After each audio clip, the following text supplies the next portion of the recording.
Hi y'all, welcome back to the Precision Pod. I am joined today with the first ever sponsors of the Precision Pod and founders of Longevity Peptides, Chris Forrest and Joe Amspoker. How are you guys? Morning. Good. Morning. Good. I'm so excited to have you guys. I think that peptides are huge right now, and a lot of people have questions that they just find answers to on TikTok or a quick ChatGPT search. So I'm excited for you guys to be able to share your knowledge and the things that you've learned along the way. Let's start off with basic. What is a research peptide? I think the basic premise around a research peptide is a peptide is something that already is in your body. Mm-hmm. Building blocks of the protein sort of signals your body to do certain things. And so in our industry, they call it a RUO, research peptide, sorry.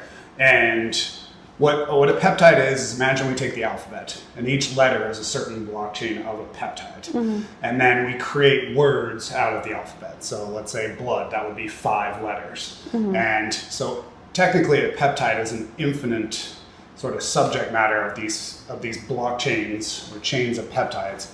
When we talk about research use only peptides that we use, it is bioidentical to what we already make inside of our body. Okay. So I think there's about 7,000 different peptides inside of our body. Wow. The current market availability is about 100 different peptides that are bioidentical for our body.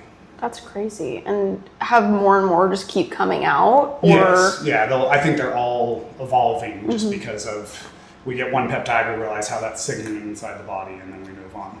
Okay. So like the GLP-1s. Yeah. And those are all like mimicking, what was it, like how your body, like things in your body? Yeah, imagine like in software, like when you code something, it tells your body to do a specific reaction. So, and they're already in our body. So when we add a peptide to our body, it's signaling us to do what our body's naturally supposed to do in the beginning. That's awesome. So it's sort of broken down into 3 different, so you've got sort of like we're considered all therapeutic peptides. And so when we look at peptides as a whole, there's some that go after your hormones, some that go after recovery, and then some that come after weight loss. Obviously, like Ozempic and semaglutide, those are all peptides. And those are what made it sort of popular, especially through COVID, but those came out in like 2015 is actually when Ozempic came out. Wow. And then they sort of realized it was more for diabetes, and with diabetes, insulin is actually a peptide as well. Yeah, I think I've seen that. And then they realized weight loss, and that's sort of what kicked off the revolution of peptides that we know today. Wow. I have so many questions right off the bat, but first I want to get into kind of who you guys are, and then we'll talk a little bit about your backstory, and then we'll dive right into peptides. Whoever wants to go first. Sure, I'll go first. So I'm basically born and raised here in the Portland metro area, went to high school at Aloha High, and then after that joined the Marine Corps, was in there for about 3 years, and basically got a medical discharge. I hurt my back in a snowboarding accident. And then I just went into the normal that everybody does, private sector, doing different jobs. Most recently, I worked for a group of pharmacies that run independent pharmacies in the Bay Area. And then also I work for a flooring company here in Portland, Oregon. I actually used to run a Paulson's Pharmacy, which is like a 100-year-old pharmacy. I ran that. You actually worked at when you were a kid, behind the counter for about 5 years. And that was really my first introduction into kind of the American healthcare system. And basically how I got into peptides, I always kind of heard about it, especially with the Ozempic. When those first came out, I didn't even realize that, like he was saying, insulin's a peptide, collagen is a peptide. Those are like kind of the 2 more famous ones that have been around forever. But I took my car to Discount Tire, and I was walking back across Highway 99 and actually got hit, and I dislocated my shoulder. And during that rehab process is how I was introduced to research peptides. Because we all know the therapeutics of, inflammation, pain, the American healthcare system wants to just throw pills at you. And it's terrible, and they don't work. You get addicted. By the way, through my back issues after the Marines, I totally was addicted and went through the whole being prescribed like 100 milligrams of Oxycontin a day. Jeez. And that was I just, didn't you know didn't that. realize you were addicted until one day you go on vacation in Mexico, and I forgot them, and I was like, what the fuck is this? Yeah. Like, what is this feeling? So then after that, I was like, I'm getting off of those. So I did. And anyway, was going through rehab with my shoulder, and my buddy told me about BPC 157 and help you heal. Basically, it's just attacks inflammation, right? So I remember the first time I did it, I had to use Venmo. I went and bought it online, Venmoed them, and once they got proof of the purchase, they sent it to me. Okay. That was my first introduction to research peptides, but it helped, and I was like hooked. And then through our personal friend Marisol and Ryan, I was introduced to Chris, and I remember finally calling him one day. I was like, man, I really want to get into this. I know this would be a good side gig. It's not like the main thing, but it helped me. I know it'll help 1,000 people. So I remember I called him one day, and I'm not a huge talker. He is. And I remember we probably had like a 45-minute conversation, which is really long for me. And I was like, I think we just were like, maybe one day it just works. We can maybe just start an e-commerce thing. And then it was like, then I think I started buying them from him. These are research use only, so you have to mix them yourself, and we'll get into that later. But it helped. It helped. And then I told all my friends about it, and then they started buying it. And then all of a sudden, Retatrutide came out, which is like the GLP-3. And that's the one. I mean, I what you would consider a microdose it, because I'm not someone who needs to lose a bunch of weight, but it just makes me feel better. But what got me into peptides was just the healing properties of what's called BBC 157, TB 500. Yeah. So yeah, and then now we've been doing this e-commerce kind of as a side gig for about a year. We love it. We wish we could tell more people about them, but we're really restricted in what we can and can't say when it comes to peptides. So like obviously our close friends will talk about them and whatnot, but we don't even give direct advice. But yeah, it's been great. They've had its challenges, but Yeah. I'm super happy that I got into this with him, because like I said, the amount of people that lives that we're able to change. I don't know them all, but I know that people keep coming back, and that to me is great. And then the future peptides, I'm not sure what's going to happen, but hopefully our government will open them up for everybody. Yeah. Yeah. All right, a little bit about me. As Joe already mentioned, him and I linked up via a friend, Marisol. But before that, I actually graduated from Westview High School down the street. Joe and I probably grew up 10 miles Oh my apart. gosh, yeah. And spent most of our lives within 10 miles. Ironically, I was, when after I got introduced to Joe, he came down and visited me. I now live in Arizona. And we were sitting there, and my wife's godparents are Joe's wife's, I believe, aunt and uncle. Aunt and uncle. So it's a very small world. Crazy. Yeah, it's a very, So very crazy. small world. Joe actually said, let's leave before we find out we're related. Yeah. And I think that was when he left. My name is Chris Forrest, graduated from Westview High School. I did not attend college and have no desire to ever speak about education and the profits and benefits of college. I worked a couple jobs around here, Old Navy, Mervyn's back in the day, Fred Meyer at one point, and then while I was at Old Navy and decided not to go the college route, I got into manufacturing. My dad was a machinist at Tektronix, a very large company in the Beaverton area for a very long time, and Tektronix essentially closed down, and we had purchased a machine at an auction. And my dad and I actually just right down the street had a shop for a while, and then he left, and then I took over manufacturing. I was in that space for 22 years. Wow. 9 years ago yesterday, I had a somatic stroke, which means it was basically caused by meningitis. And the meninges that sort of go over the top of your brain, all your arteries and everything sort of go in through your meninges, and when they swell up, they cut off the blood flow to your brain. So my daughter's 6th birthday, which is great, it will be a traumatic experience for the rest of her life. I ended up at Providence. I was there for quite a few days. When I got out, like Joe said about our current healthcare system, everybody goes, well, you don't look well. And I went, great. And so I had to wait about 7 weeks for an appointment with a neurologist where we did some MRIVs and realized what happened. And at that point, it was, you need to go on medication. And I was not willing to take that route because I believe medication is what caused some of the meningitis in the first place. So what I decided to do was just start to find out natural ways to do it. And I came across a compound called Semax and Slank, and they're both come out of Russia, and they're for sort of recreating or regenerating pathways in the brain. So like Joe's experience, I ordered it online, which was a shady process back in the day.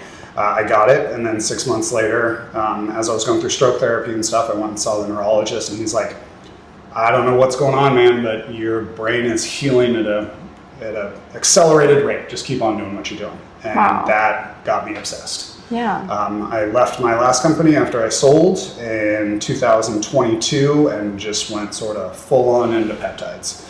I was working with a wellness clinic for a while until I met Joe, and then him and I, like you said, the 45-minute conversation has turned into this. We decided to go with e-com, and throughout that, like he mentioned, the benefits of helping people has been, I get texts all the time from close buddies that are like, hey man, I appreciate you. And I think that's been a sort of an eye-opener on how many people are actually struggling that they don't talk about in this industry. And then all of a sudden, one peptide can change their entire life. Yeah. And that's what sort of has me obsessed with this industry and where we are now. One of the biggest compliments we get is, like he said, the people that are returning back to and keep on buying from us. The organic growth on our website has been tremendous, and that means that people are telling people that are telling people that are telling people. And that's one of the biggest compliments we can get, because it means our product is good, our pricing is good, and our customer service is top notch. And that's what landed us here, talking to you. That's great. Yeah. Well, so many ways to dive into this. The first, kind of just overarching, you can't really talk about it much on social media is what I've gathered, correct? Yeah, I mean, I believe there's a line, and I think everybody's sort of not without clear direction on what you can and can't do, which is one of the biggest headaches in this industry, is I think people talk about it and then they can't promote their own site, or people promote their own site and don't talk about it. And it's sort of a very blurred line, and unfortunately that leaves the consumer in this case with a lot of questions. Yeah. So we've taken the approach that because our company is valued to us and we believe in what we do, that we believe that the individuals should do their own research. And if you find influencers and stuff like that are talking about on TikTok or on Instagram, always take it sort of with a grain of salt. And literally, because of the research use only, the RUOs on it, I always tell people, try it, see what happens. Everybody's like, well, what about, are there people that get sick? Are there people that die from this? And I think the biggest thing that we hear is when they don't sort of know what they're doing and how to concentrate and really compound, somebody will, probably out of ignorance, take an entire vial of GLP-1s. Yeah. And I think that's the most common thing that happens in the industry. I have not heard of this personally, but you hear of stories that somebody's like, well, I thought a vial was a single dose. And a GLP-1, they can be nasty on your system, especially on your stomach. And with that, I think that's what scares me the most, is just people not understanding what they're getting into and then thinking, well, my friend lost a bunch of weight and I want to do the same. And so it's hard because like online, I believe there's misinformation even on TikTok, and I think you log on there and the guy seems believable and you're like, well, this sounds like let's do this. Yeah. And then they don't have the full scope of the actual what's going on, and somebody ends up getting sick. Yeah. So, and you guys might have an answer for this, you might not. For companies like Row, I see ads for Row probably every single time an ad pops up. I want to know why you guys think, or if there's actual information, why they're getting to promote their product and all of these stories and celebrities and all this stuff, and then you guys can't.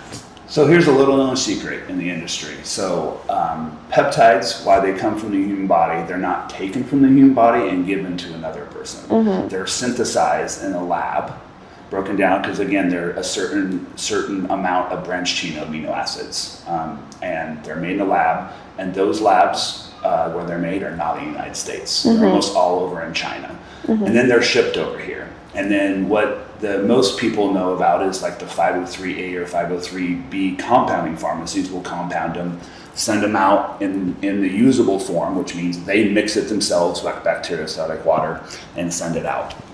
Ours come as lyophilized flakes because that's the only way that they can do it. We can't sell them in the reconstituted usable form. So that's kind of the first misconception. But to answer your direct question is the reason Ro's able to do what they're able to do is during the pandemic, semaglutide and tirzepatide was on a national shortage. And as soon as it was on a national shortage, it basically just means the demand couldn't keep up, right? Yeah. So the production couldn't keep up with the demand. So when it was on a national shortage, it opened it up for all the 503A and B pharmacies to do that and sell them directly with an actual prescription.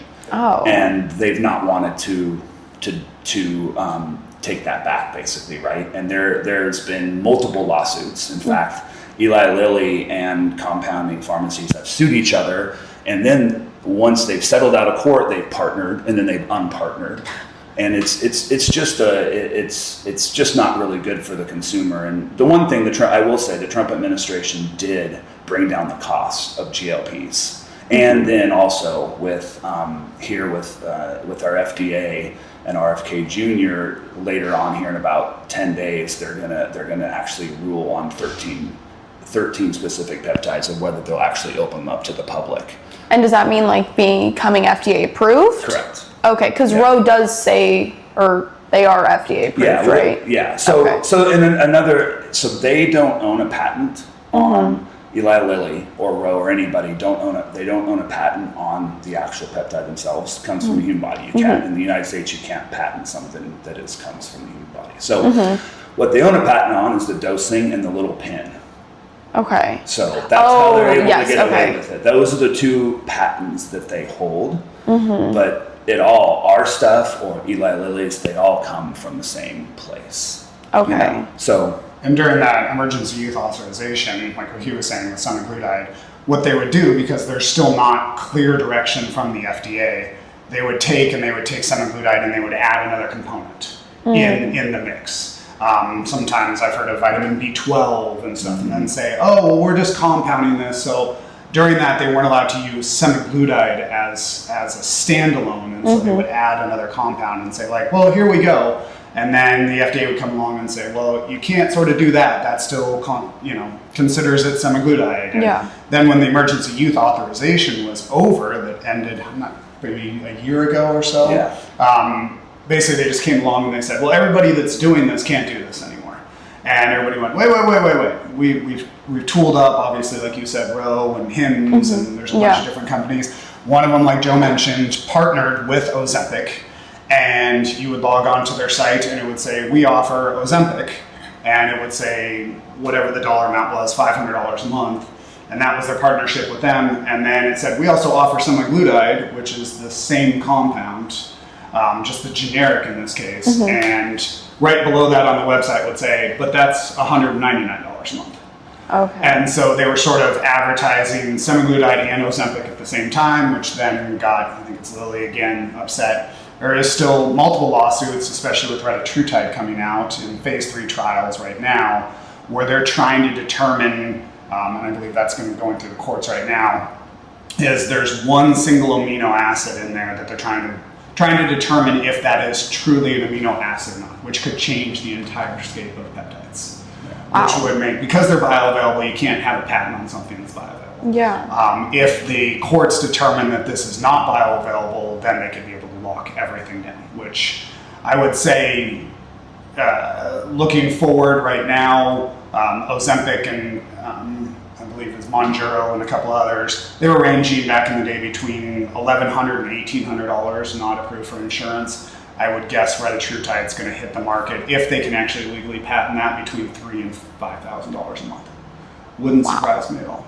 So do you think that they're this expensive so that they're harder to get for people? Like, do people not want consumers to have it as available because it's so transformative? They're I guess expensive because they want to make money, and they know that people will buy it. Like with retatrutide, the GLP-3, that hits 3 different pathways, and it's probably 2 to 3 times more effective overall than the GLP-1. That's kind of what the data says. That's not me. That's what the data says from Eli Lilly, the trials that they've ran, and they know that they can get X amount for it, and so they're going to try and get X amount for it.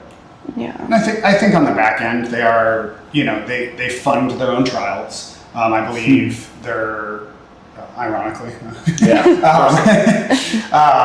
And then the FDA comes in and approves that. And I believe their manufacturing facility is, I think they said they're going to spend about $3.2 billion in California to create a manufacturing facility just for this. So obviously on the back end, there's a lot of investment saying, hey, we're going to be able to produce this. Where Joe and I, we have a lab within the United States that we work with directly. We don't have that capital investment.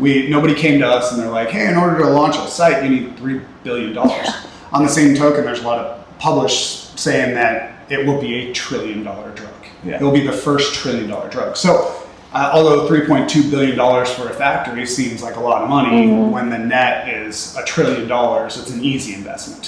So if there's $1 trillion on the line, I think anybody's willing to sue. We sue for a lot less in the U.S. So and Joe's point, it's money. And that's what these guys, and that's what they're playing for. But they're also lobbying, they're also spending a lot of money in development. It is frustrating because we all know it is bioavailable. And it's frustrating with Retta because if it's such an industry secret, but everybody needs to be able to get it for 1.5 years. And when I first saw some of the documentation in phase 1 trial about how it's working in the body, I was blown away.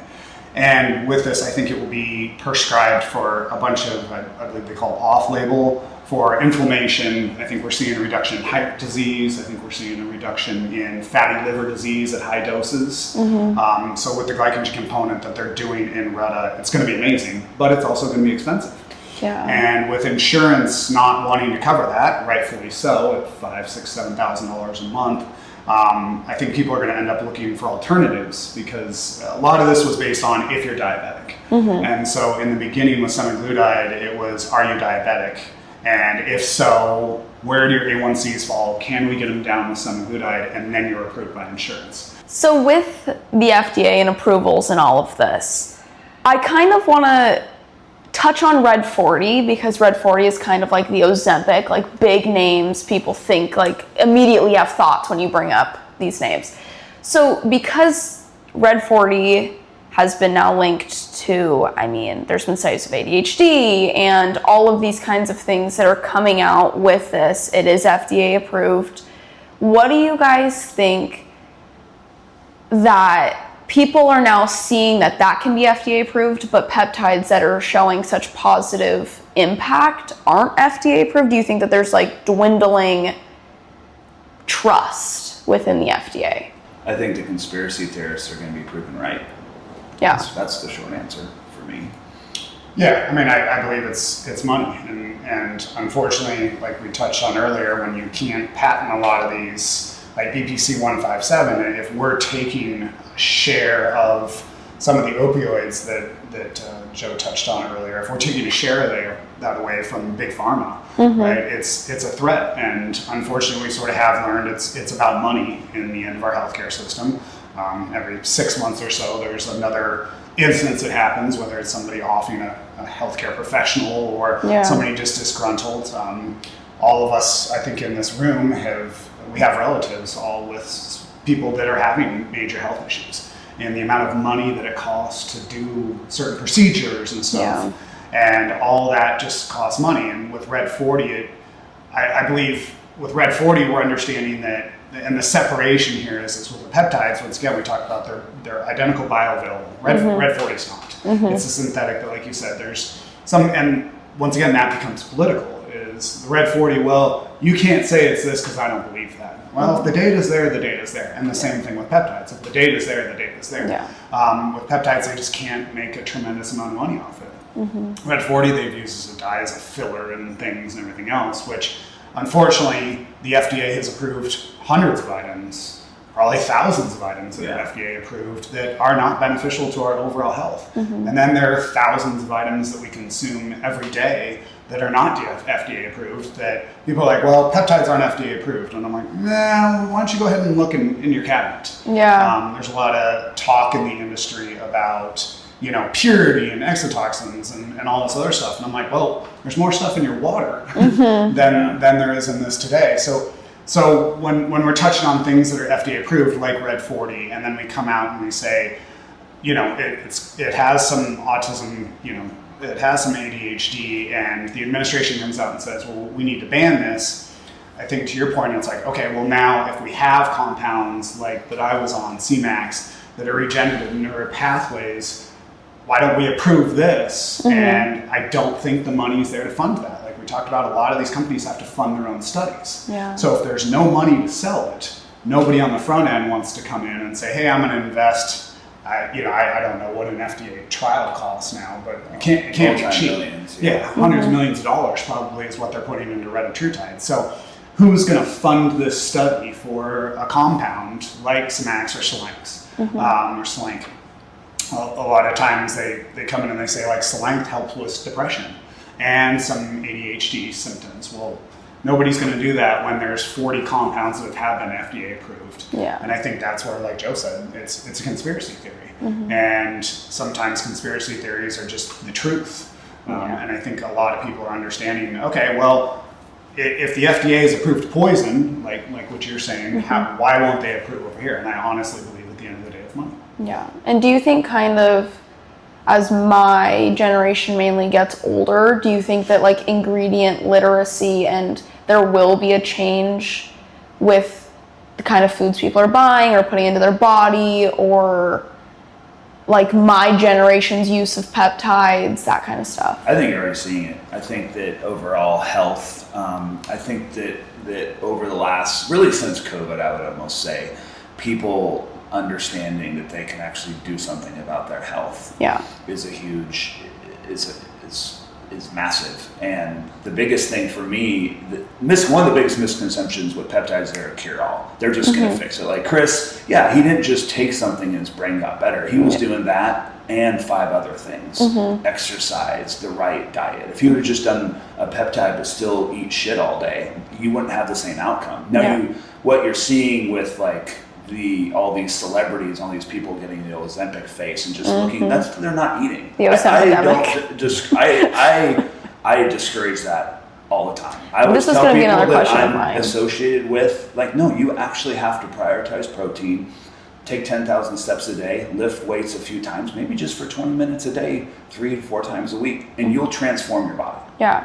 Do you think that you both have daughters, this whole daughter question, do you think that with how Hollywood's looking, they're all the Ozempidemic, do you think that it is harming the way that especially young girls are perceiving peptides, because everyone's just like this big, rather than, because none of them are promoting like eating healthy or working out, they're just all of a sudden tiny, you know? Like, what do you guys think about that? I'd say the Kim Kardashians of the world are a lot worse for society than any single Ozempic ad.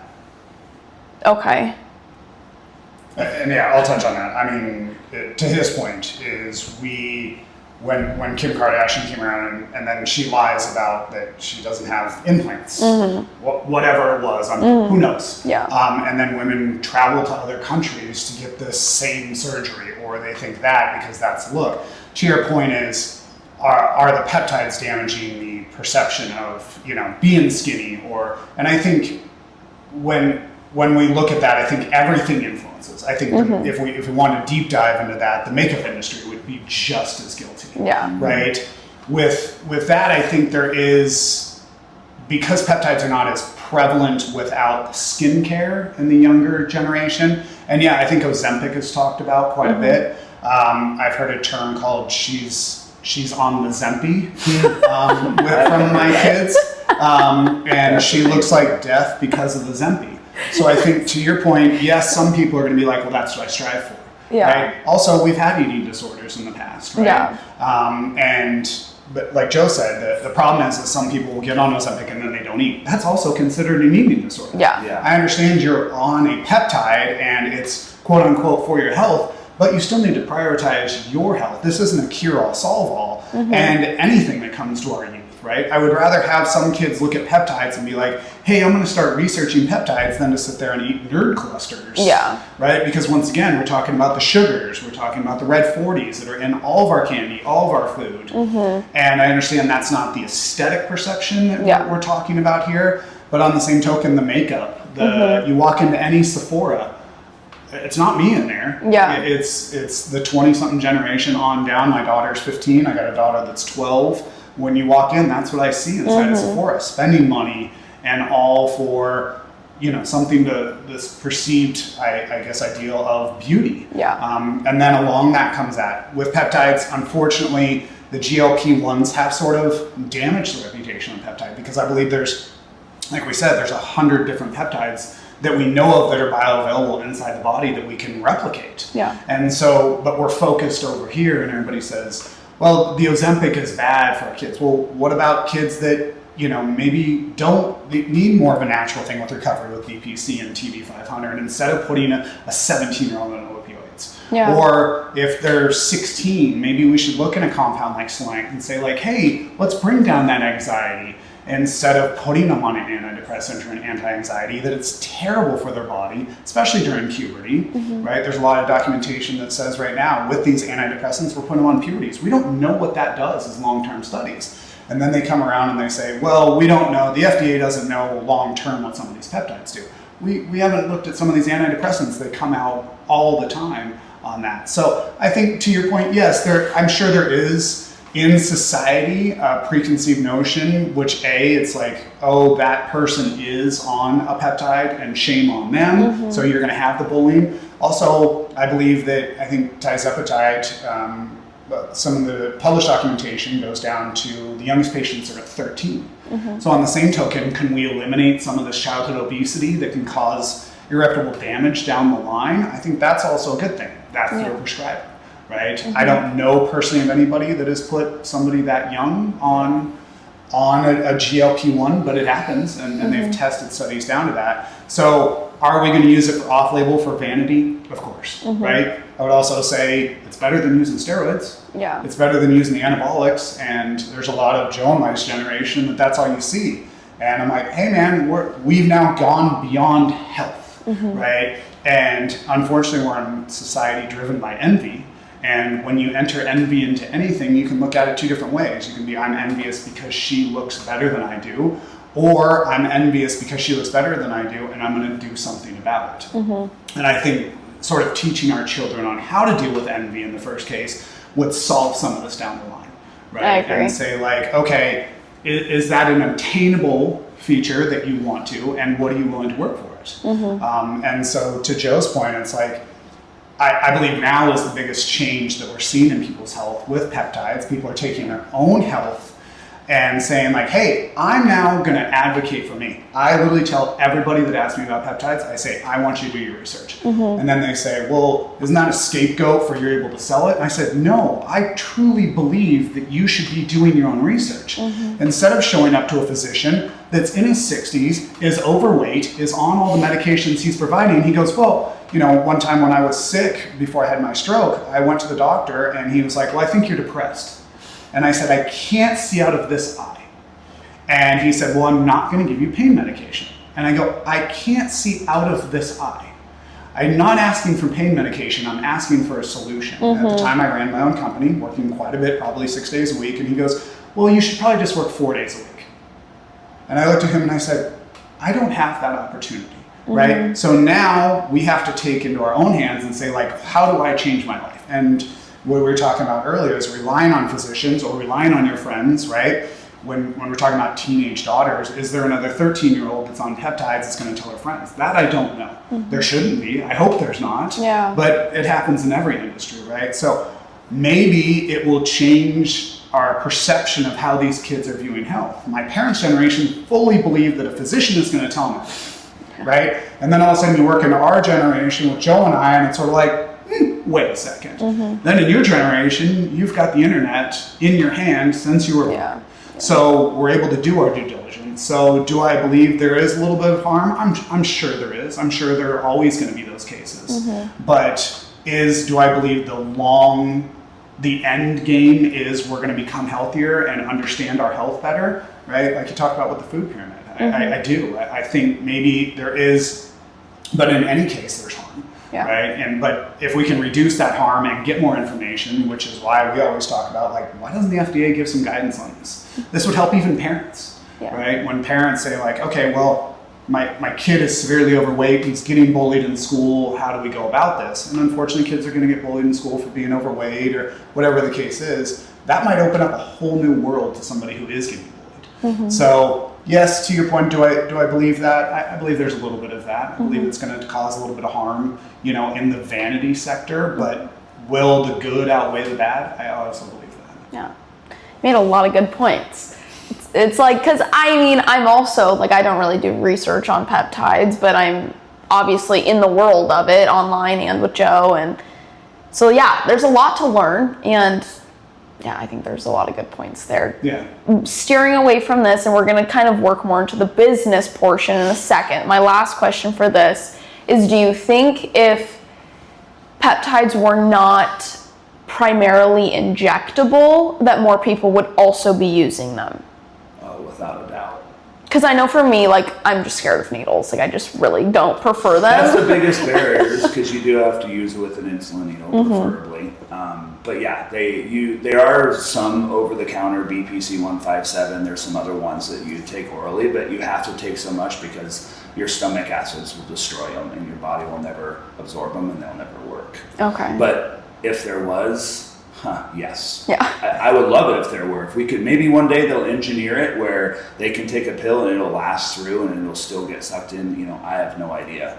There are some like liposomal products out there that you can take, like NAD. I think stomach glutathione now has its own pill. Yeah, well, that's right. That's right. It's a daily pill. Oh yeah, I think Roe actually is also I totally doing forgot that. about that, because that's new within the last couple months. I think Once again, the bioavailability as it goes through. So have we looked at, are there different side effects, right?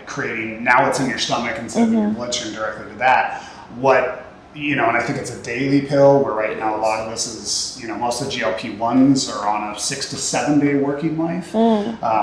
So yeah, I believe there is a fear of needles. I believe there's also a stigma around needles, because unfortunately, living in Portland, when you walk downtown and you see needles on the street, you think, is that guy shooting drugs, or maybe he's doing peptides?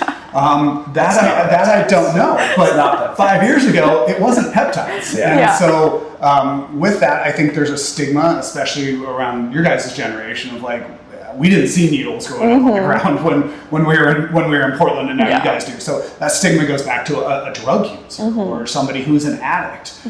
Can you become addicted to peptides? I also believe that as well. I would rather have some people addicted to, to an extent, some people addicted to recovery peptides and therapeutic peptides than I probably would a GLP-1, because we talked about that earlier on the vanity portion, and people are getting too skinny. But anybody's going to take anything too far. We also have our food, and unfortunately, a GLP-1 is counteracting the addiction that somebody has to food. But without life changes and everything else, it's sort of pointless. You're going to gain the weight back, you're going to do all that other stuff. So I think each stigma that comes along with this industry, would it change the overall outcome? Probably. If you could just pop a pill and you could lose a bunch of weight, well, that's also a $1 trillion drug, right? That's what everybody said. It's all those things that, what could I do? It's that quick. It's society we live in. It's fast fashion. It's how do I lose weight tomorrow? But unfortunately, well, I always say, if you're going to run down the peptide journey, take it in your own hands. Start to research it, just like you do with probably clothes and makeup in your generation. I like this brand. I go through this, and I think that's going to be the biggest thing. Then when you get to that point, you say, am I willing to inject? And I've got so many people that I've talked to. I've never injected a thing.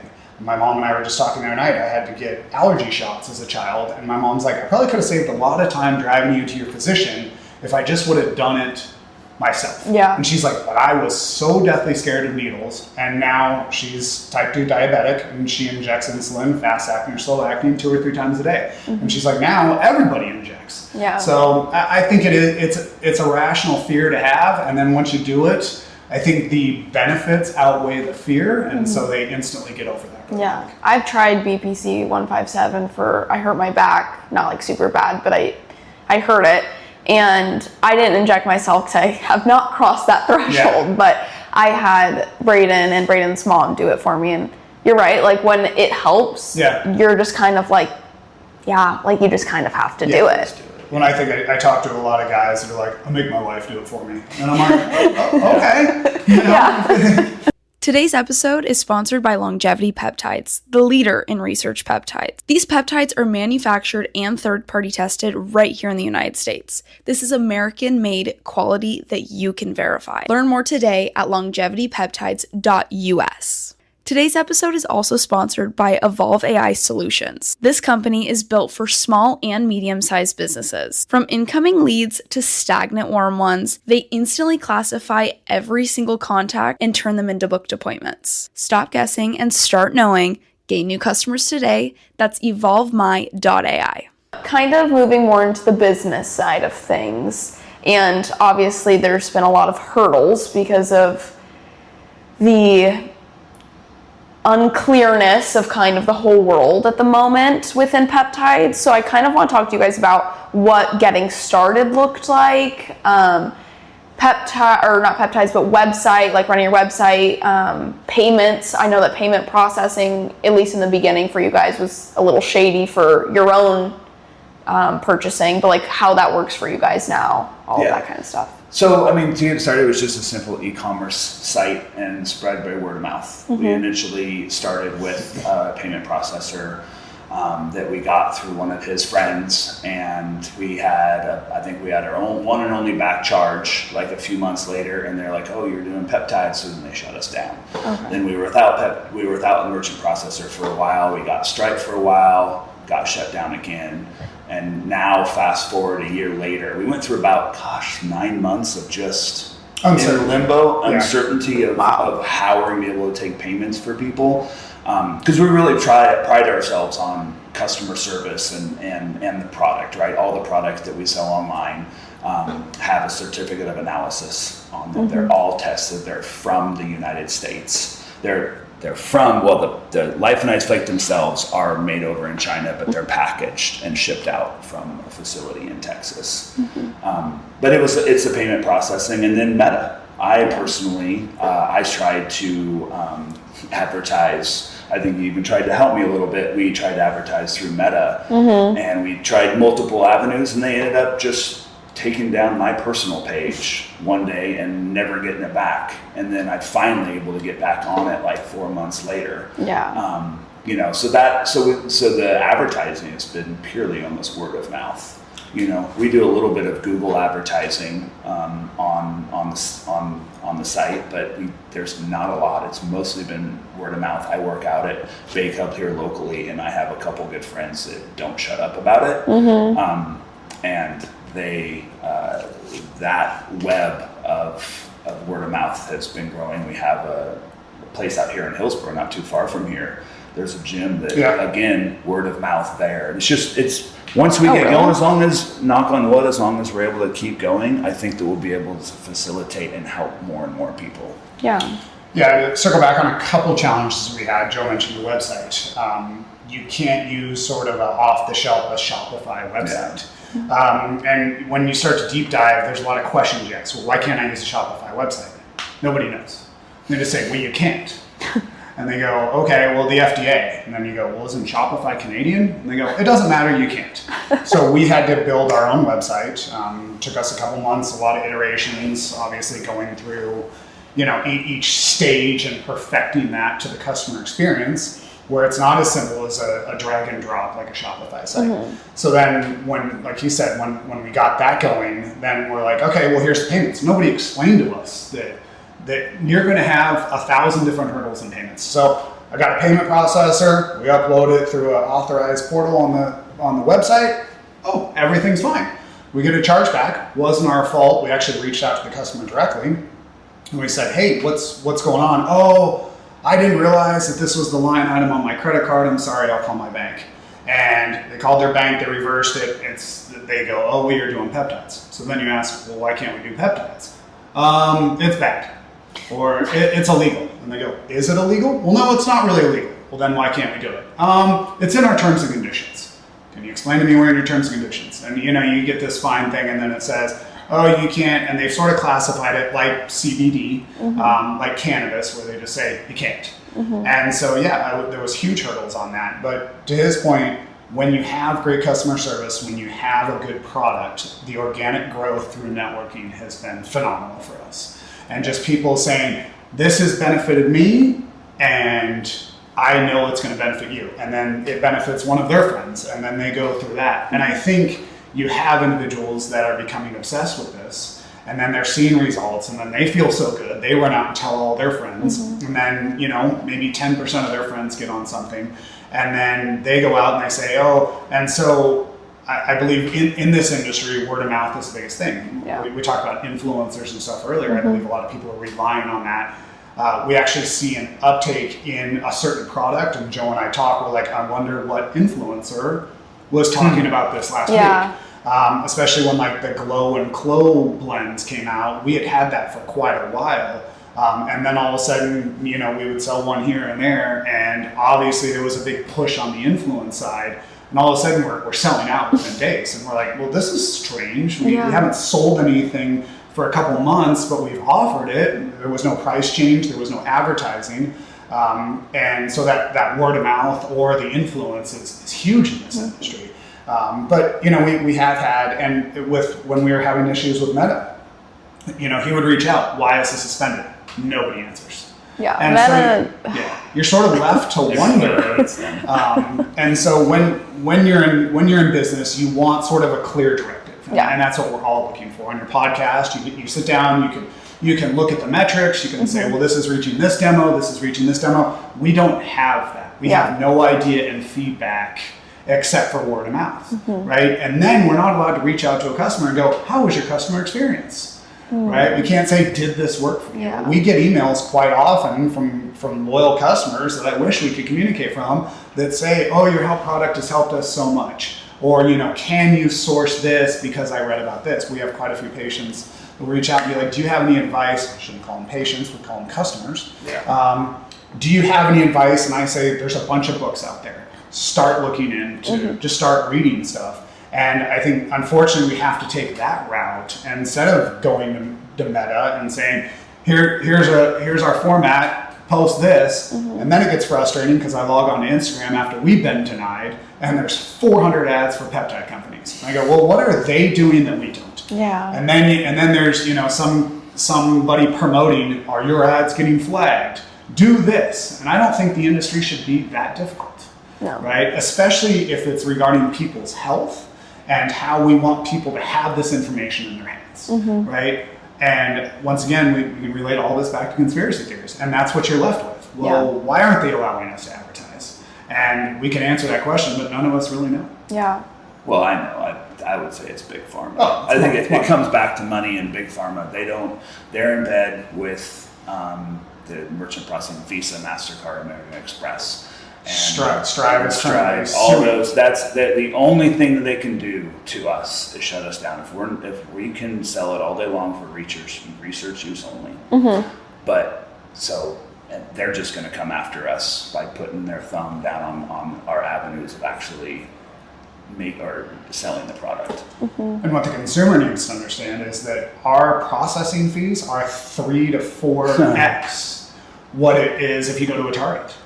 And so unfortunately, this is also driving up the cost, and we try to stay competitive on the cost price or the price of the product because we're getting it for a certain price. We still have to have a little bit of margin to operate, and then our fees on top of this are so exponential compared to somebody like Target that's the only way you can get processing. And when he said that, I believe, was it Venmo that the first time you ordered? I mean, nobody trusts that anymore Venmo, once again, the stigma with needles comes along with the stigma of Venmo. Well, if I send this person Venmo, I'm never going to get my product. Yeah. So it's sort of, you have to have credit card processing in this industry. And then credit card processing industry, they say, we don't process for you. Or if we do, we're going to charge you some exorbitant rate because you're high risk. And then they say, well, what is high risk? And they come along and they say, well, high risk is the industry you're in. Well, why is that high risk? Well, because some of these companies never ship.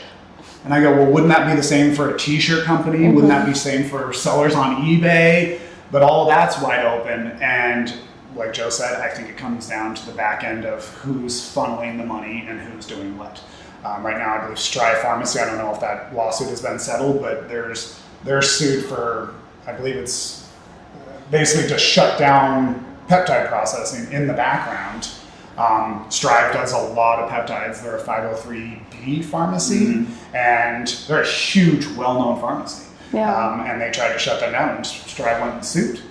So it'll be interesting to see sort of the outcome of that. I haven't followed up on that, but I think that's one of our biggest challenges in when there's no clear directive, how do you go forward? Yeah.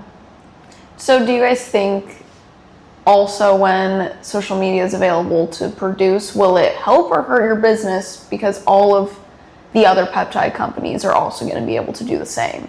Or do you think it'll really change anything?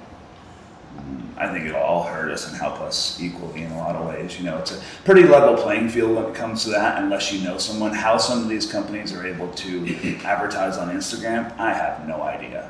I just found out yesterday that we were finally able to advertise on X again. So thank you, Elon. Appreciate it.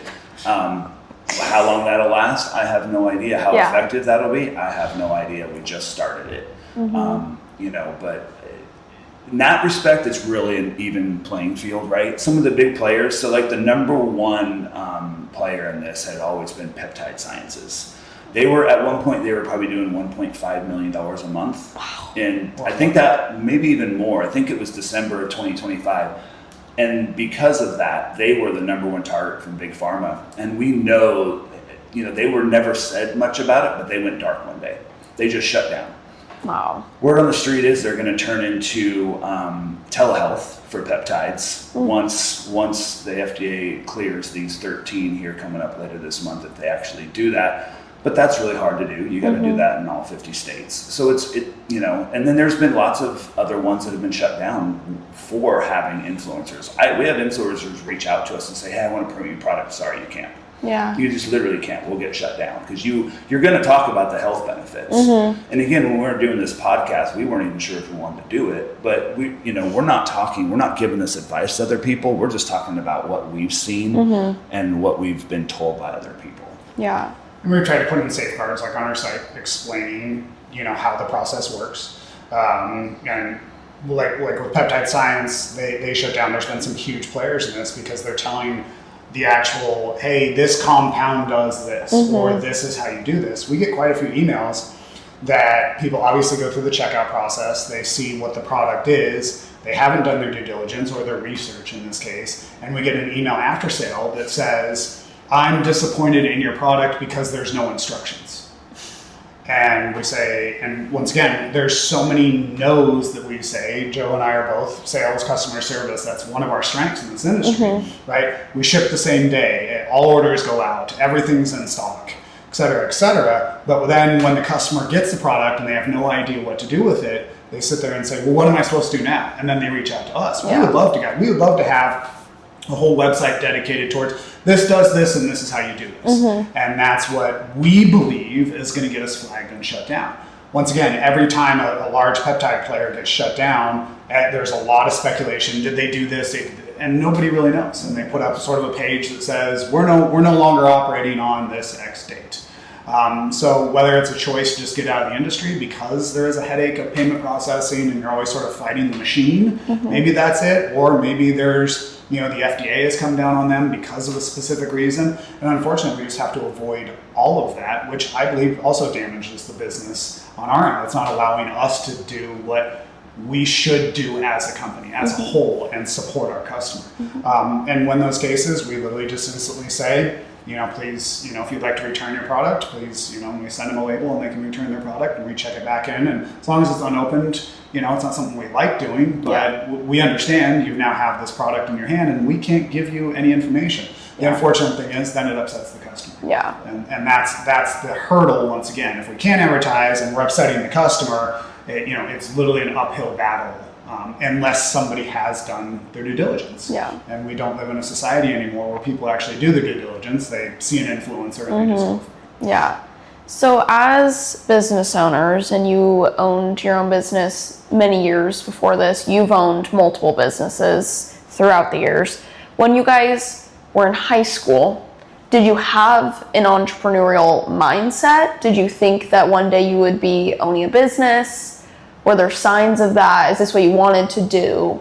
Obviously peptides probably not, but owning a business in general. Not for me, not in high school. I didn't have, unfortunately, I wouldn't say that my parents really sat down and talked to me about what I wanted to do in my future. My mom did a little bit, my dad was kind of non-existent. So I didn't know what I wanted to do, hence I'll just go in the Marines. And that's kind of, and I'm not like lost, but I was like, I think this would be good for me. Yeah. And then once I got out, I think I'd rather be my own boss in a lot of ways. But right now I'm kind of both, because I have stuff in the private sector as well. But no, not in high school. This wasn't on my radar. I think for me, it was sort of a 50-50. It was hard for me to ever take orders and directions from somebody when I was always questioning what was happening in the background. And then on the other side of that, there was a lot of instability with my parents and their careers. Like I said, my dad was a machinist. That's how I ended up in manufacturing. And at Tektronix at the time, I remember specifically every 3 to 6 months, there were huge layoffs. There was volatile in the home because it's like, well, I don't know if I'm going to have a job next week. And I was sort of like, well, why would I go work for somebody that's just going to, use me for a certain time and then decide, well, we could get rid of this. I know my strengths and my weaknesses. I tell my children the same thing. You can't be anything you want to be, right? That's a lie that we're all told. You can't be anything. You can be what you're good at. And I believe I understood sort of my strengths at a young age, understanding like I'm not good at taking direction from people that I don't believe have my best interest or the best interest of the product or whatever in mind. So it was like, for me, it's like, okay, just go out on your own, figure out what you need to do, and I'm a problem solver. And I think a lot of kids don't know what direction they want to be, and I'm not an advocate for after school or after high school. College, it's not something that I was ever really interested in. I didn't like school. I didn't like listening to people. I didn't like sitting there and having somebody tell me what to do. For me, it was easier just to go out and figure it out on my own. I think that's what's brought me into the peptide industry, right? You're literally every day it's changing and you're figuring it out. And peptides it's been worlds different from manufacturing, but there's so many similarities between the two, because in manufacturing, everybody comes to you and they say, hey, we need to get this manufactured, figure it out. And with peptides, it's like, hey, what peptide should we be carrying? What peptide should we be stocking that we know is going to be beneficial? Like I said, there's hundreds of peptides out there. And for this, it's like you have to have sort of that entrepreneurial spirit. There's a lot of fly-by-night peptide companies. There's a lot of people that open up, they sell a bunch of products super cheap, and close down. And I'm sure they've made great money. Joe and I aren't necessarily in this for money. It's more beneficial to hear, hey, this helped us. And I think when you truly have an entrepreneurial spirit and then somebody comes along and says, whether you're in development or whether you're in manufacturing or software or peptides in this case, or in podcasts like you, somebody comes along and says, hey, I learned something from your podcast. That actually makes a difference, and you're reaching out to somebody and saying like, I learned something, or thanks for that insightful information. I never thought of it that way. In manufacturing, we launched huge projects for Intel, for Nike, and they all came to us and it was like, hey, this wouldn't happen without you. Do I believe working for a corporation, which I have not, you would feel that same sort of satisfaction? I don't. And so that's why I always chose to sort of go the entrepreneurial way. Did I know what I was doing every day? Never in a million years. Yeah. Right? There was a lot of guessing, there's a lot of trial and error, and I think if you're not willing to do that, sometimes corporations are great for people that want to, you get in or get out what you put in, and some people are just like, well, I want to show up, and I want to work 9 to 4, and I want to leave, and I don't want to stress about it. Entrepreneurship is not that way. It becomes an obsession, right? And there's a lot of, I think probably myself having some ADHD, it's like, all right, I'm also able to hyper-focus on things that I enjoy. So if you put me in a cubicle and told me to sit there and work on this specific task for 8 hours, I would probably be out driving all my coworkers crazy. Now, if I'm doing it for me and I know the end game, I'm going to wake up tomorrow and instantly get up and go to work and just do it for me. So I think it's personality driven. Like he said, I don't think that was probably his personality at the time. And then you sort of figure that out. He went in the Marines, and I think I employed a lot of veterans when I was in manufacturing. And I believe that a lot of guys go in to sort of figure it out. And I think that's what happened with Joe. Yeah. He went in. I enjoyed Joe's personality because he's very diplomatic. There's a decision that needs to be made, and that decision needs to be made now without wavering, and the decision is made. And that takes a certain personality and to execute. Yeah. There's so many people that wake up and they're like, well, I would like to do this, I would like to do that. And I think we're all guilty of it. But when you wake up and say, I'm going to do this, well, maybe tomorrow, maybe next week, and then it never gets done, right? Sometimes it's better off to just not cloud your own judgment with those thoughts and just go work for somebody and be happy and collect a paycheck and do that. There are some of us that get up, and Joe and I fell into this together, like we were talking about, because it was like, hey, I told him I have this theory of like this site called Longevity Peptides. And he was like, yeah. And I'm like, what does yeah mean?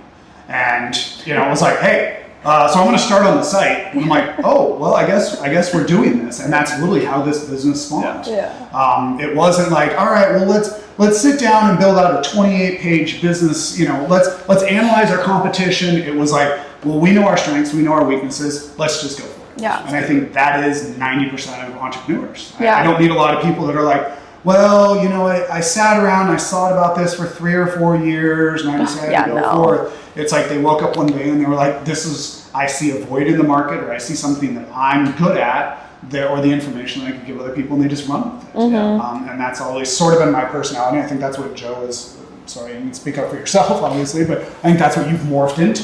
Yeah. You've understood that's your strength. Any good business is you solving a problem, right? Yeah. And then monetizing it. That's basically what any good business is. And touching on the 9 to 5, you clock in, clock out, whatever. You don't really have anything take home, usually, I guess, industry specific. Business owners, at least from my point of view, who I've talked to, kind of overarching, there's a lot of take home.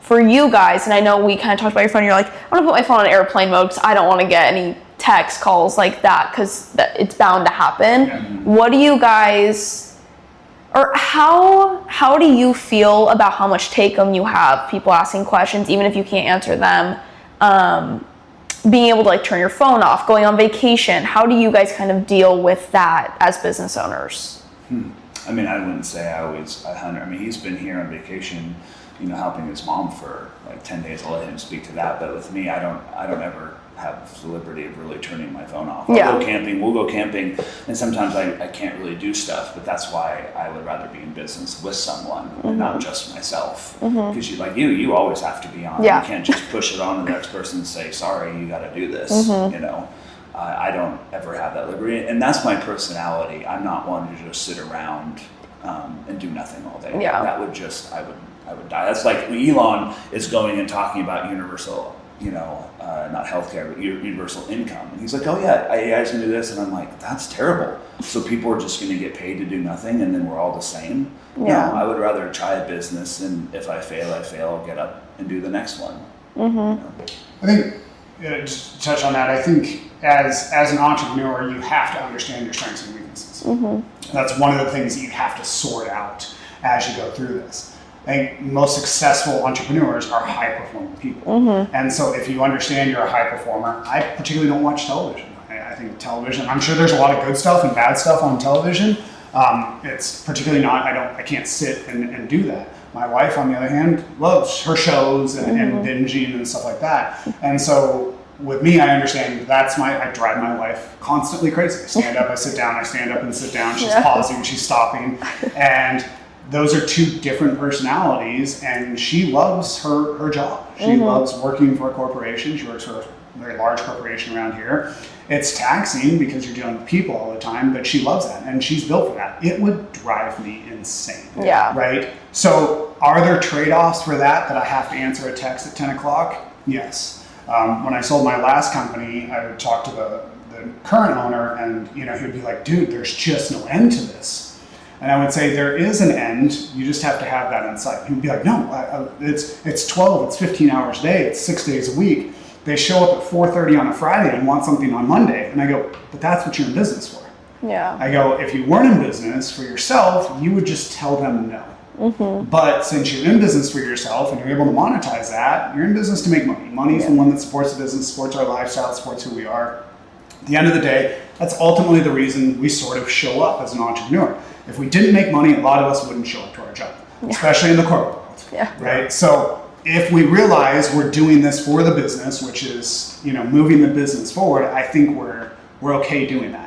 Then you get some of the people, and in any industry, it's like, okay, this is sort of taxing. There's that statement, 95% of your time is spent with 5% of your customers, and then the other 5% of your time is spent with the other 95% of your customers. Usually, that 5% of your customers are the pains in the ass. Yeah. Right. So at some point, you have to put up walls, you have to put up boundaries, and say like, I got to step away from this, and you just have to cut your losses. But I would say 95% of the time, it's worth it to respond to that. And if that's your personality, it makes it a lot easier. Okay, and then for people who, let's say, are graduating this year from high school and they don't know what they want to do, they have failed to identify their strengths and weaknesses, but and don't really have, I guess, a lot of parental guidance on this, because I think that's pretty common. What do you guys think is a rational next step? Because for me, obviously, I had already started my business before I even went to college. I just was going some I was lightly enforced to and to try it out, but there are a lot of people who take gap years and have college in sight, but they're like, I want to take a gap year. I have opinions on that, but I want to know what you guys think is a rational next step for that type of person. I've always answered that by saying, find something that you're good at and then find a way to monetize it. Like in this case, I became, after my own health journey, I became pretty decent at talking to other people about health. So this was like natural. I can't talk to all the customers that I want to. I can talk to, close friends, but find something you're good at and find a way to monetize it. And these days with AI, learn AI. If you're not learning AI and embracing that, because I think that, for your listeners, the ones that are just graduating, they're going to have future employers. Everybody, when they go to a job interview, is going to ask, well, how good are you at Claude? What's your favorite AI? Do you know ChatGPT? And if they say no, they're not getting the job. So that's where, in my personal opinion, they need to start there. And then if they, and then find something you really like doing.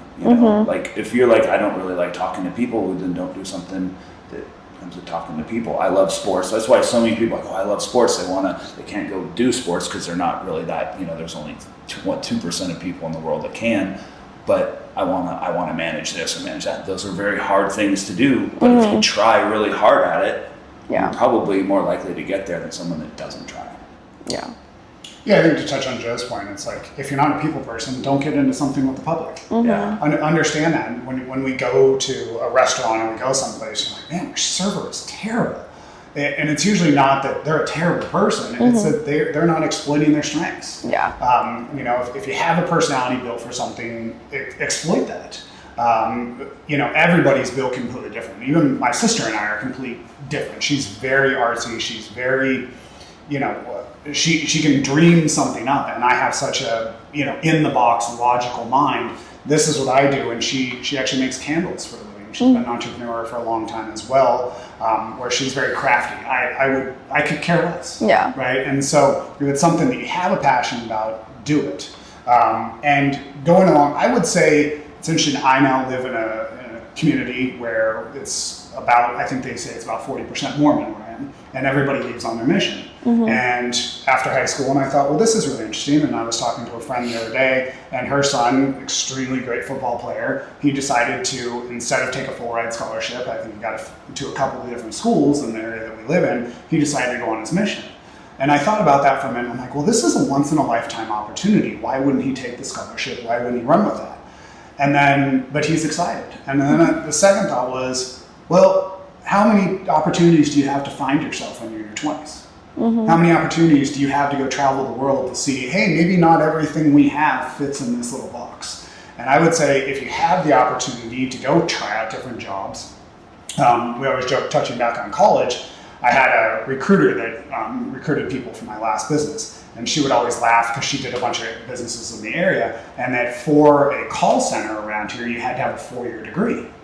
And she would say, we're paying people $14 an hour that need a 4-year degree to work in a call center. And she would joke, she goes, I can't employ you at a call center. So I was not eligible, although I was managing and running a business for 22 years, I couldn't be employed at a call center. And it's like, wait, you went to college, you got a degree to make $14 an hour at a call center. Is that what you truly want to do with your life? Yeah. And if it's not, maybe you should change that, right? And I think people fall into jobs. Maybe, my dad was in manufacturing, so I ended up in manufacturing. I think sometimes you fall into it because that's what your parents do, whatever. And is that right or wrong? I don't know. It depends on. I realized at the tail end, obviously it was COVID, and I'd had some health issues, that I did not enjoy manufacturing. And the sad thing was I was good at it.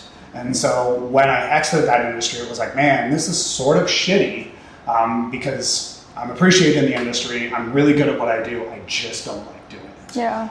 And I think that was an eye-opening experience for me. It's like, where does your happiness lie? Your happiness lies within you, right? And if you want a career, and you want to be, I believe to be good at something, you have to enjoy it. Yeah. And so I think it's go out and try different careers. If you're getting out of high school, right, there's plenty of different, I talk to so many business owners that say, we can't find somebody good.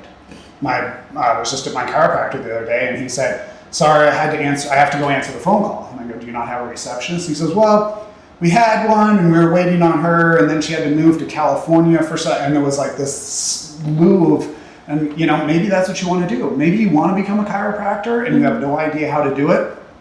Go get a job at the front desk at a chiropractor's office. Yeah. You will see the days in and days out experience of what a chiropractor goes for. And maybe you look around and be like, this is not what I want to do at all. So instead of jumping right into college and spending amount of money on, having amounts of debt, and you become a chiropractor, and then you get out and you're like, oh, I have to touch people? Yeah. I think there's a point of maybe going working at a front desk. I think there's a lot of these opportunities. My buddy that we were talking about earlier that owns a gym locally that we have quite a few people, they also need people over there. Go become a personal trainer. You don't have to do it for life. Yeah. But if that's something you're passionate about, you're in the fitness industry, all this other stuff, start to study, take your tests, and then go and become a personal trainer. And for 4 years, if you realize you don't like it, now you know. Yeah. And through those 4 years, you're going to learn your strengths and your weaknesses. Maybe it's that you don't like being on a schedule. Maybe it's that you don't like dealing with people. Maybe it's you don't like the industry as a whole or the stigma that comes along with that. But I would say try anything once. Yeah. And I think it's the same thing resorting back to our industry now. I think people are like, all right, well, nothing else has worked for my health. I'm going to try a peptide, right? I'm miserable. I'm going to try a peptide. So taking that first jump or that first leap of faith is sometimes what matters, especially after high school, and saying like, I have no idea what I want to do. I'll go try this. Yeah. And if you don't like it, leave. Go try something else. Nobody's forcing you to be there.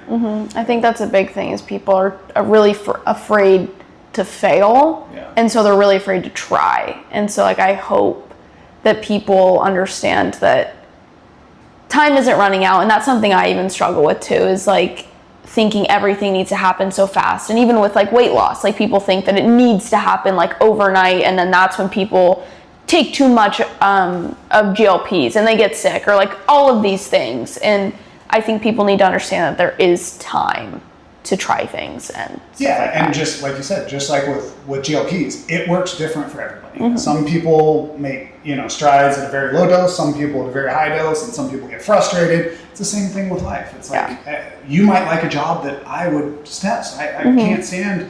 This is not the industry I would ever be in, and you would probably never be in manufacturing. Yeah. You're good at this, you're good at interviewing people, and that's your strength. I don't find that as a strength of mine, so I would just never go down that road. So find, like Joe said, find what you're good at. Take a hobby and monetize it. Right? That's how both of us. That's where it's at. If you can do that, you'll live a very fruitful life. That's how both of us are in peptides. This was oh, well, wait, hold on, and it became a hobby. Then we became obsessed. Then we got linked, and now we have a business doing it. Yeah. That wasn't his thought and my thought 4 years ago. We wouldn't be sitting here in a million years. Yeah. So find something you're good at, take a hobby, take a passion, and then go with it. Yeah, and I know we talked about if you needed to, or if you were somewhere without service, that you can kind of defer a little bit, be like, I'm on vacation, talk to Chris. Do you guys think that it is extremely beneficial or extremely different to be working in a partnership rather than solo? And would you recommend one versus the other more? If they can complement each other and they get along, I think that it's always better to work in pairs, 2 or 3. But that's not always the case. Yeah. I have a very relaxed personality. I've only known him for about a year. He at least in this realm, is a very relaxed personality. I don't worry about the financials too much. I don't think he does either. We just worry about, do we have the product and how quickly we can get it to somebody? And that's kind of like our common goal.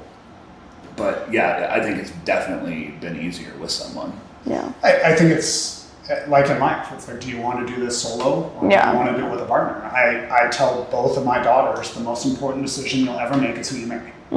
Not where you go to school, not all this other stuff. It's who you marry or who you're going to spend your life with, right? And a lot of us, especially in the day and age of social media, and we're more sort of introverts, right? You end up, who my wife is my best friend. I think you can say the same thing in a lot of aspects. So when you get in that, you also have to be, it's the same thing in a business partnership. My last company I did solo, right? And you're sort of sitting there figuring things out. And when you employ people and you bounce these thoughts off of people, sometimes there's envy because they think, well, you're making all the money, why are you asking me? Yeah. Or you're the one that's in charge, why are you asking me? A partnership like Joe and I have, when it's an equal partnership, there are my strengths are some of his weaknesses, and vice versa. His strengths are a lot of my weaknesses. And like I said, he's very diplomatic. He's able to make a decision, where me, I sort of waver back and forth. I'm analyzing both sides. Is this good? Is this bad? Where Joe's like, all right, we're doing this. And I'm like, well, I guess we're doing this, right? And some of it comes and some of it goes, and you realize, okay, well, maybe that wasn't, like we were talking about advertising on Meta earlier. He's like, I think we need to do this. I'm like, then go for it. And he's like, well, that sort of fucked. That didn't work out. I'm like, well, we tried. Yeah. I didn't tell him no. I can't be like, why'd you advertise them there if you knew that? I could have voiced and I could have said no, but we both realized, like, dude, this is a lot of trial and error. Yeah. And if you're willing to put in the effort and you have good communication, and he has a lot of strengths that I don't have, and it's good to see that. The execution that he has is something that I always sort of strived for. And when you see that, you're like, all right, and then it gives me the confidence to now sort of execute other things diplomatically in life that normally I wouldn't be. Because I'm like, all right, well, my fear has now turned out that that's okay. And I think that's the good thing in a partnership. Is how you complement each other and sort of where you fit in. Yeah, I agree. For sure. Okay, to kind of capstone this, I'm going to do some rapid fire questions that people have submitted. So yeah, we're just going to get whoever wants to answer, we can both answer, whatever. Okay. First thing is, why do you guys think some people think peptides are safe and some people don't? And this could be just like, why do you think people differ with that? Because they trust other people's opinions. Yeah, they haven't done their own due diligence. Okay. Who do you guys specifically market to? I'd say almost everybody 18 and older, really. But if I had to narrow it down, I would say anywhere from like 35 to 55. Middle-aged men and women. Yeah. I think most of our compounds that we carry all have benefits for that age group. When you talk about hormone receptors and all that other stuff, you don't need that when you're 21. Yeah. Most likely you shouldn't be on a GLP-1 when you're 21. But life gets to you, so I would say middle age. And do you think within the market, are there specific people with lifestyle choices you're marketing to? Because I know you guys have peptides beyond GLPs. Is there a certain peptide, I don't know if you can... Our perfect persona is a middle-aged person that goes to the gym multiple times a week, that struggles with either weight loss, energy level, or muscle gain. Okay. Recovery. Those are kind of the four things that you can kind of. Most of our organic growth comes from people that are already in the fitness industry or already going to the gym. Yeah. So I would say rarely would somebody order a GLP-1, tell their friend, and then they order a GLP-1 from us. Most of our business and organic growth on advertised comes from somebody saying like, oh, like you talked at the Bay Club, I've got a couple buddies down here that own private training facilities, and all that comes from the word of mouth. Like, hey, my recovery was so much quicker on this, and then they tell somebody at the gym, because once again, these people are obsessed. Yeah. That's why they're going to the gym. They're trying to find the next little tweak they can get out of their body, and I think that's where peptides come in our market. I think that's also a misconception, because I think a lot of people think people are ordering peptides because they don't want to do anything else, and so like, that's interesting that a majority are already in the fitness. That's true as well, especially with the GLPs. Yeah. And a lot of people want to just do that and lose 100 pounds. And there are some people that benefit from that, but then we don't know what it's going to do to when there's muscle loss in the future. Yeah. I strongly am against that. Are you guys on peptides? Yes. Yes. I microdose retatrutide 1 time a week. Take just a very little, and then I will go on and off BPC 157 TB for recovery, and now and then pull my back, whatever may happen. And then I will do Selank or Semax as well for cognitive every now and then. Yeah, I sort of try everything to see the effects, because I like to read about it, understand it, and then say, hey, let's try this and see what happens. Me personally, I actually just wrapped up a cycle of ARA 290 because I have a nerve issue in my neck. I'm on and off GLP-1s, depending upon where, sort of in Phoenix with the heat, you sort of have to realize where that GLP-1 sort of fits for health benefits. The GLP-1 that I usually would do would be Retta, just because of the health benefits overall. Very low dose, and then I cycle on and off MOTS-C for energy and sort of DNA repair, and then run NAD as well. So I believe we're consumers ourselves. Yeah. Do you guys think that there will be long-lasting side effects to peptides? Yes. What those are, or how they're considered a side effect, I don't think we truly know. Joe and I have talked about this, because so many customers reach out and they say, oh, my benefits of this, and I wish we could divulge into that. And we have, and I wish the FDA would reach out to some of these companies like our size or larger and say like, hey, you have a database of these users, right? These are real world customers. These aren't placebo effects. This isn't, and if these people keep on, coming back and repurchasing from you, what are their effects? What do we see in the side effects? But right now, the problem because they're not FDA approved, is we have no idea the long-term effects. Yeah. And I think that goes back to sort of like, that's why the misconception with the vaccines, why everybody was skeptical during COVID. It's like, well, we don't know what this is going to look like in 5 years. And I believe a lot of that's the same with peptides. A lot of people, you get a lot of questions that are like, well, I heard it causes cancer. And we're like, well, maybe. We have no idea. With NAD, it's a very common question because it's upregulating the mitochondrial and sending energy out on the cellular level. Well, it's not discriminating if it's good or bad cells in your body. So then and I just tell anybody that asks me, I'm like, if you're maybe worried about that, don't do it. Yeah. Whatever you are concerned about, the benefits are not outweighing the possible side effects for you. Yeah. But the side effects that we know, we touched on this earlier, some of it will be the mental harm with GLP-1s and down the line. And, if we always talk about if they all get banned, right, and you can only buy them through a pharmacy and people can't pay $5,000 or $7,000 a month for something like this, which is a true possibility of retatrutide coming to the market, everybody's going to go off it. Now what are the side effects? Yeah. Are those more detrimental than somebody staying on it and buying it through a company like ours? Yeah. I just don't think we know. I think with a lot of drugs, we don't really know the long-term side effects of ADHD, birth control for females that start at like 14, 15, and they're starting to really see that there are some really long-term side effects. So I think that there's no more than any other drug. I can tell you the one long-term side effect that there is sedentary. People just being sedentary, eating shit. And the people that harp on peptides or any other therapy like it, that literally are sedentary and overweight, it's a moot point.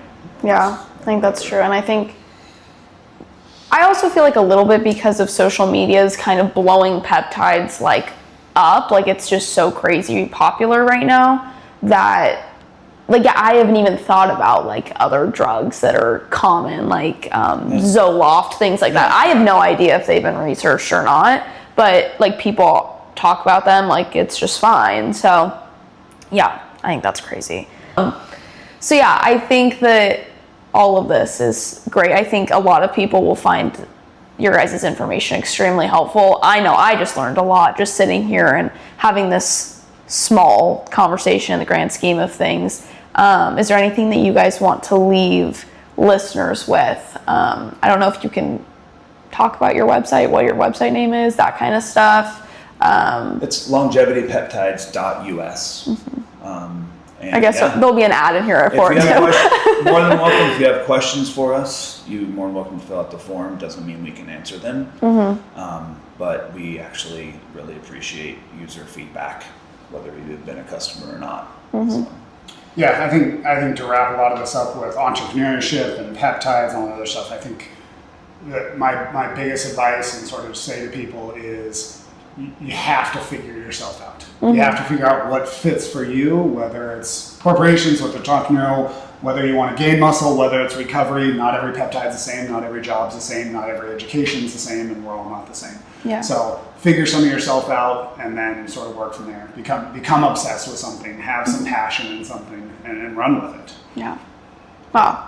Yeah. This is great. Thank you guys so much for coming on. Yeah. You guys will know where to find them because there was an ad and you just said. So yeah, thank you guys so much for coming on. Great. Thank you.